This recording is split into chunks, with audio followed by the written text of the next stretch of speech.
What's up, Straight Up Sister Squad? It's your girl, Roxy. And I'm Last Susie. And together we are Straight Up Sisters, the podcast. I'm the Bratty. And I'm the boss. And we love having those deep, intimate conversations where we often agree and disagree, but still love each other. So if you love it served up with no chaser, then you're in the right place. We are undoubtedly your favorite girls. You know who we are.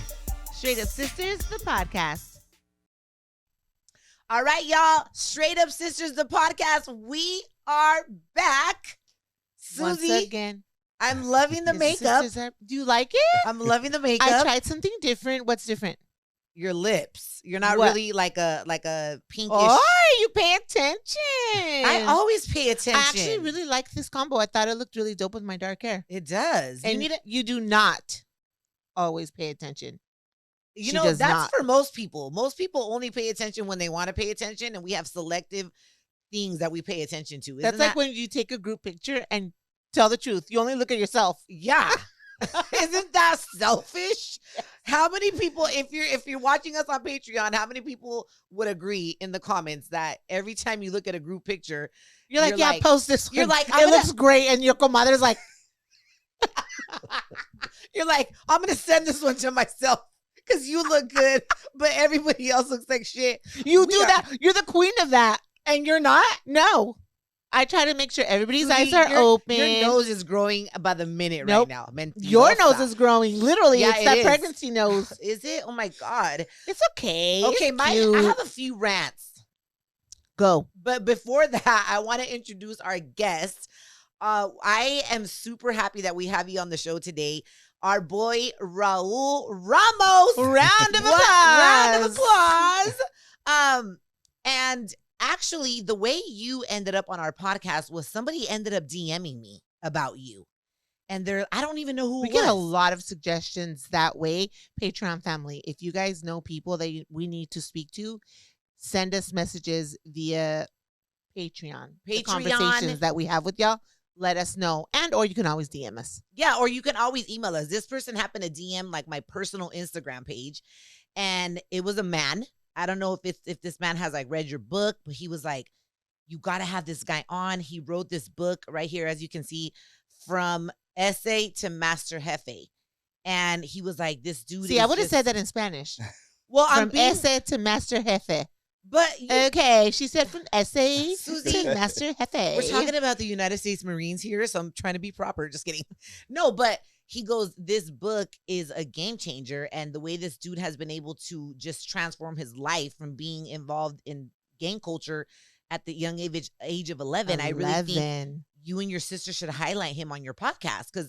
And thank God we have a platform like this, right, Susie, where we can really literally pick and choose who we want to interview, right? Because we don't say yes to everybody. So that's how Raul ended up on our podcast, you guys. Somebody DM'd us. I sent you a message. You responded. You're like, I would love to chat with you girls. You quickly became a fan of the podcast. Oh, yes. Yeah. You started consuming us quickly. We are so likable, Raul. Love it. I love it. I love the gems y'all put out. I love it. Yeah. And then he's here on the podcast now, y'all. So that's how manifestation and like communication work, you know? And networking, that's the beauty of opening your mouth, right? Closed mouths don't get fed. That's the beauty of being open to network with people. You don't just network with people face to face. Social media has become one of those things that you can easily meet people that are valuable to your life, meet people that can connect you to other people. Like, that's super dope. Yeah. And I mean, this is what I say. The worst somebody can say is no. I don't have time. Right. And guess what? I heard it all before. Yeah. And yo no me agüito. Like, if it's a no, you know how many no's in my life I've heard? I'm like, listen. I tell you, I say it to you at least once a day. No, Raquel. Exactly. Yeah. So anyways, we like to start our show with a rant or a highlight. And I was going to go first, but I'm going to let you go first. I think it's polite to always let our guests go first. Yes. First of all, thanks for having me. I appreciate that. And my man who sent me the message, I got a similar message and said, hey, check out these two queens, man. You got to check them out. It was probably the same guy then. I think it was. I wish we knew this person's name so we can give him a big thank you. Yeah. I don't remember his name off the top of my head. I don't know him very well. But he did send me that message. It's like, you gotta check him out. How dope. It makes us yeah, and then I got that message, and here we are. So Yeah. thank goodness. Yeah. Appreciate y'all. Thank God. Yeah. A highlight. So recently, I was invited to my son's school. Okay. So he attends a middle school right outside of Los Angeles, and I got an invite. His teacher reached out to me. He's like, "Hey, come on through. I'd love for you to share your story. Your son's bragging about you." He showed me this Aw. book, and I was like, "Wow, exactly right." My heart dropped. I was like, I felt great. I was like, "Absolutely, let's make it happen." Set up a time and date. I show up to the classroom. Here comes my son with all his buddies, all his little friends, all his little homies. He's all excited, they're all giving me the high fives, and you can just see it in his face. He was very proud. So proud of you. Yes, thank goodness. Walk into the classroom, then all these teachers start coming into the classroom. They heard it through the grapevine. Hey, Raul's father's coming here to share a story with us. They all come in, and the classroom is pretty packed. All the students are looking at me like, "This is father? Or, like, who is this guy?" You know what I mean? But anyways, Raulito sat in the back. My son, Raulito, call him Raulito, little Raul. And we played a mini documentary that was released recently on my stories. The one on YouTube. yes, Yeah. that was so powerful. Thank you. It's yes. like 12 minutes, right? It's about 12 minutes long. Yeah. Yeah, made by Cali Faces. Danielle, she's amazing. And we played that clip, that 12-minute clip, and then we opened up the floor for questions and answers. And oh my goodness, they were just flooding me with questions and answers, and I can see the smile on my son's face. That just made me feel Wow. great. Amen. Right, and That's yes. awesome. That's awesome because Yes. as parents, and we'll get into your story, especially parents that life gets off to a little bit of a rough start. Sometimes we doubt and we question ourselves. Are we doing okay? Like, are we harming our children or are we benefiting our children? So when you get moments like that where you can look into your son's face and see the proudness in his eyes, like that's just confirmation for you that you're on the right track, that you're doing it different than it was done for you. And that's a Yes. dope feeling. I agree with you. And the best part was my son was like, for the first time ever, he's like, "Dad, I'm proud of you. Wow. I'm proud of you." Something you wish you probably heard growing Exactly. up, right? He told me that, and I was like, wow. I cheered up a little bit. I Of ain't gonna lie. course. It was a good feeling. We don't So, lie around here, Raul. Yeah. We tell the truth, 100. okay? Yeah, and we 100. tell the Let's keep truth it a- and we allow ourselves to feel our Let's feelings. do it. It's all in there. I know. Believe me, this whole book is highlighted. All right, highlight rant. So my highlight is I have been on a spring cleaning frenzy. When I tell Can you rub some of that on me? I need some of those vibes because I know I got to well, get I into told it. you we have to do the nursery. I'm super inspired but you have to let me throw away what needs to be thrown away. See, that's the purpose of spring cleaning. I gotta throw things away first before you come over, Raquel, because you're not gonna come in and throw things well, away. we need that room empty. I know. So you need to empty it. Do you want me to come over and help you empty it out? Yes, I'm or gonna do you need want to just come over to an empty space? What's going to be easier for you emotionally? Because if I get in there, I'm going to throw things away. I'm going to need you to come into the empty space because I got to do the throwing away by myself because I know what needs to be thrown away. Well, tick, tick, tick. Well, Time is ticking. I have my handy guy coming in this week to help me bust it out. So I'm working on it. It's not like I'm just thinking about it. I know the month of March is when it has to be done. Okay, and you're going on 2 vacations. I know. Well, just leave me. You know what? I should do it while you're gone. Yeah, you should. And just surprise you. Leave should. all decisions to me. I'll give you the code and you could just come in and do your thing. Okay, you leave all decisions to me. Tell our Patreon family that you're going to just leave all the nursery decisions to me. You're not going to be here. You are not going to micromanage me from a distance. I will give you the code to my house, but I'm not going to let you do 100% of everything. You're not going to be here. How are you going to stop me? I'll give you my vision and I expect you to execute it. Well, anyhow, back to my highlight. I have been spring cleaning my house like crazy. It started off, well, I'm constantly always moving things around, or even like decor. I'll just move it. I like to move the energy. Yeah. But I started with putting away pots and pans that I got back in Christmas that I never unpacked fully. So I had to make space for those. So I started in my kitchen. And my kitchen just got done, so I don't have a lot of clutter in there. But still, there was enough things that I was able to remove and get rid of. Yeah. And I was like, damn, this is a new kitchen.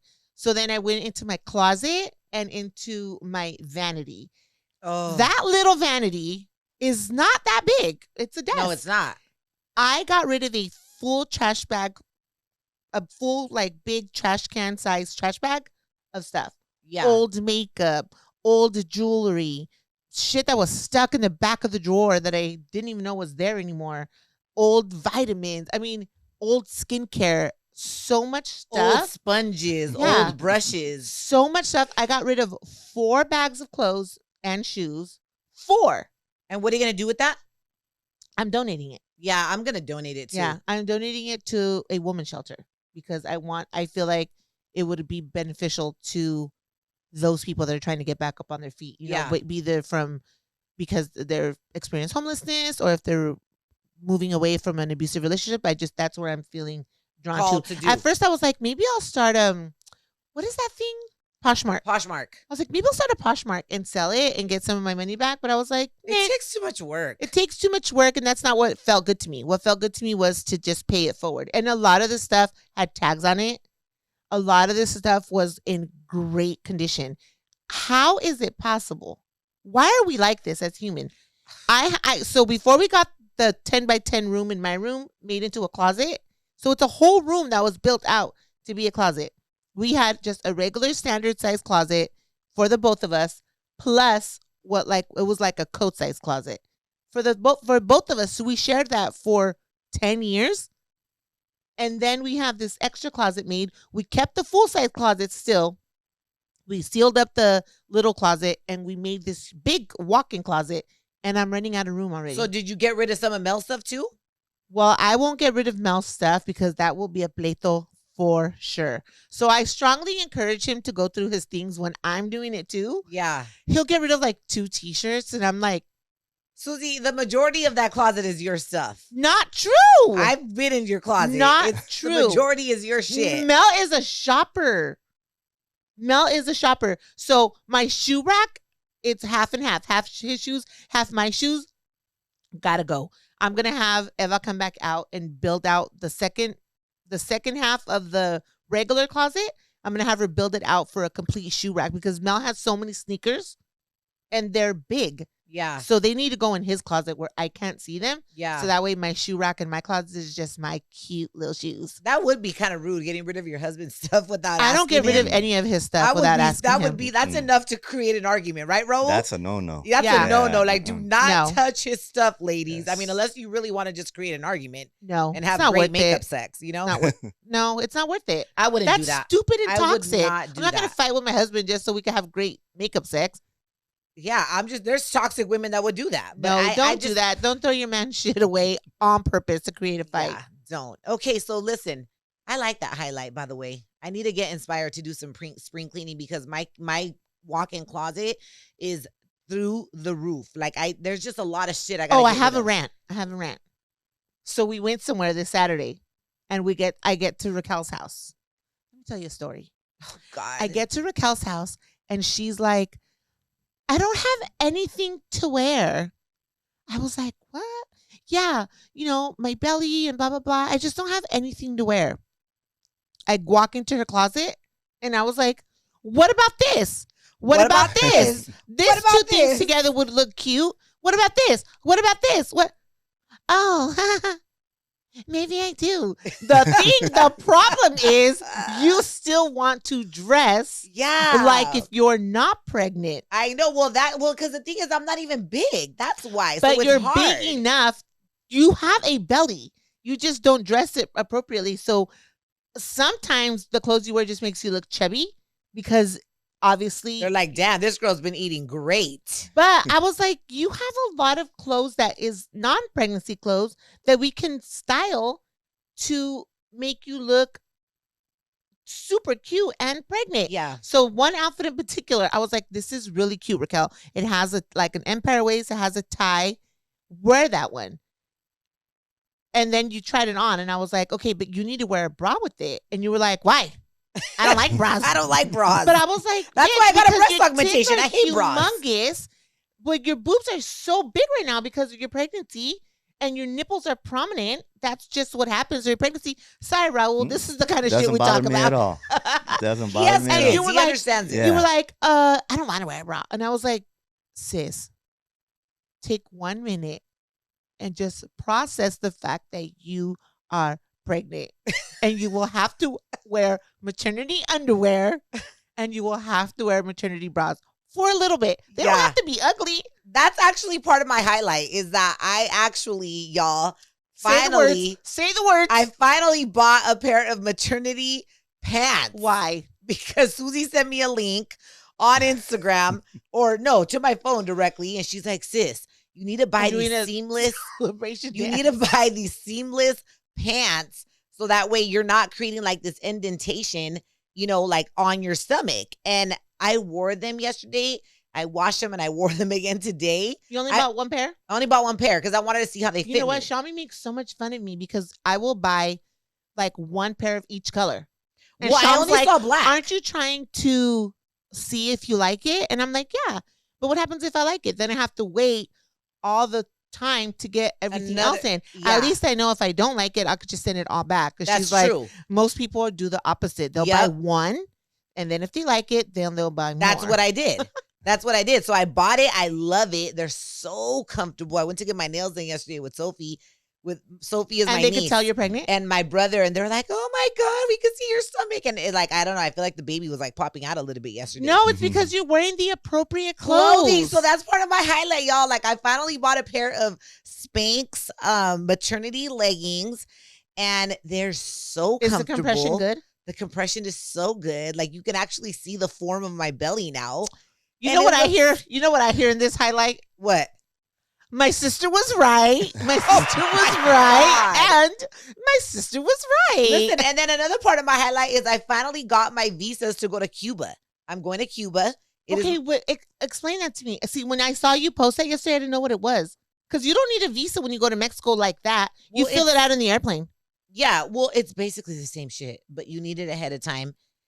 You need it when you get on the plane, like when you're traveling from Miami to Cuba. So when you go through, no, you don't go through customs in Miami, right? No, I went to Cuba. I want to say I went to Cuba like maybe like 8 years ago, and it's literally the same process. It's Cuba Travel Services.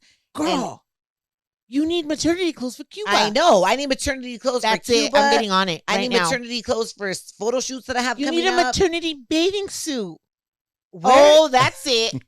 I'm going online shopping. Where sister. do you find that? I don't know. Find it all. This is all new to me, you guys. And let me tell you, maternity clothes is not the cutest. Yes, it is. And I have to just really I like wearing tight clothes. That's just how I am because I'm curvy and I'm used to that. And so you can still wear figure hugging clothes and be really cute. I'm not pregnant. about like the flowy dresses that make you look thick. I'm just like, ugh. So I'm having a hard time. I'm resisting the whole pregnancy clothing things, but I have no choice because my body is growing and this belly is going to grow and I have to just really learn how to decorate it. I'm really shocked that you're resisting it as much as you wanted it. I'm not resisting the pregnancy. I'm just, I don't know how to dress like it, Susie. Well, if you follow my lead, I don't know how to you dress. will look bomb. Have you gone to Target yet? This is all new to me and I'm just learning as I go and I'm listening to advice and I'm getting it in little by little. You want to go to Target after this?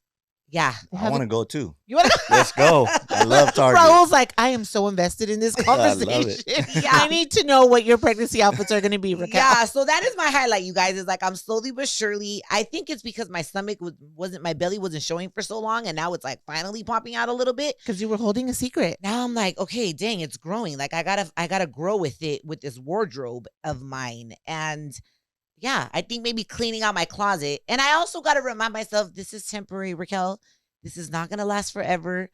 I'm going to be due soon. And then but you still need to clean out that closet, girl. I still got to clean out the closet. closet. Because I pulled out a really cute, what I thought would be a really cute, like, duster. Yeah. It was that satiny. And it had a stain. It had, like, 2 stains on it. I was like, bitch, when was the last time this thing saw a washer or the dry cleaner? I got to because this ain't it. I got to take it to the dry cleaner. That particular duster. I left it hanging out on purpose. I know. And Did you put it back away? No, I took it to the dry cleaner. Okay, good. Yeah, I left it on one of my hangers. But anyways, you guys, I hope you guys enjoyed our highlight and our rants, mine, Susie, and Raul's. But the real reason we're having an amazing podcast today is because we're going to be able to hear your story, Raul, from beginning to end, from your childhood to how you got wrapped into gang life at such an early age to how you reached the highest rank in the U.S. Navy. Your story is incredible. Thank you. I appreciate Man, that. I was like, this Thank you. dude wrote 26 chapters. And this Hey, is let me ask you, was that a pandemic, baby? Your book? Yes, it actually was. Yep, that's when you started taking it serious, yes, right? I was actually on deployment during the pandemic, and I sat down and I wrote it during deployment. Yes. What inside of you triggered like, okay, now is the time? That's a great question. Over the years, I was told by many service members, many shipmates of mine in the Navy, and they're like, hey, because they heard about my story, they heard about my background, write a story. And as I started moving my way up the ranks, I got it even more. And during that deployment, COVID deployment, we called it, was a very, very difficult one for everyone on board. Why? We had thousands of sailors and Marines on that ship on deployment. During that COVID deployment, we had many restrictions. For one, we couldn't pull into a port as we normally do to get 3 or 4 days of downtime, to get out there and get involved with, immerse ourselves in the culture or have a nice dinner. Or we couldn't do that. We couldn't get a haircut. We had to maintain social distance. But how do you do that? A haircut? You couldn't get a haircut. Because that's like part of military culture, being nice yes. and tidy at all times. Absolutely. You couldn't go to the gym, which was, that Also was our important, therapy. yeah. Absolutely. So a lot of us were going that's nuts. like your mental health. Absolutely. It was affecting many of us, mental health wise, for sure. And I think it was a moment of reflection on that during that deployment. And I was like, you know what? I got to get a feel good story out there. I think I got a feel good story. And then that's when I started reaching out, and I started getting some feedback like, yeah, the world needs a feel good story right now. The world is upside down. Yeah. COVID has the world upside down right now. Let's get it. Let's do it. Yeah. And I wrote the story. And I didn't write it pretty. I wrote it in 2 weeks. It literally took me 2 weeks to write the story from A to Z. Yes, from A to Z. Just the story. I wrote it in all caps. I didn't worry about it being pretty. I didn't worry about the grammar, punctuation, none of that. And then, it went from there, and we can talk all about that. But yes. Wow. I mean, how many times have you sat there and told a friend? I know maybe all of us have been like, you have an amazing story. Like, turn that into a book.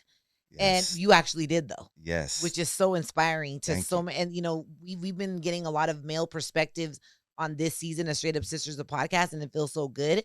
So I love how you are vulnerable in this book, and you really go there. You really do go there. I opened up. A lot of people see that as weakness. I don't. I see that as a superpower. When you open up like that, and you're not afraid to let the world know how it really is. And I'm not scared. What are you gonna do? Oh, are you gonna think I'm weak? No, I'm otherwise. I always say, when we tell our own story, we take away the power from anybody else to come and use our story against us or to shame us, because everybody has a past. Some more grimy than others, but nonetheless, nobody's done it perfectly. So if I tell you about my downfalls or my missteps, and I own them and I'm accountable for them, and I tell you from that came this, though, like Tupac said, right? The rose grew from the concrete. You can't shame me because I already told you. You can try to clown me, or you can try to make jokes at my expense, but at the end of the day, I own my story and I own my truth. And you can't shame me. But we're going to talk more about who Raul Ramos is, your book From Ese to Master Jefe, on Patreon when we come back. Yes, ma'am.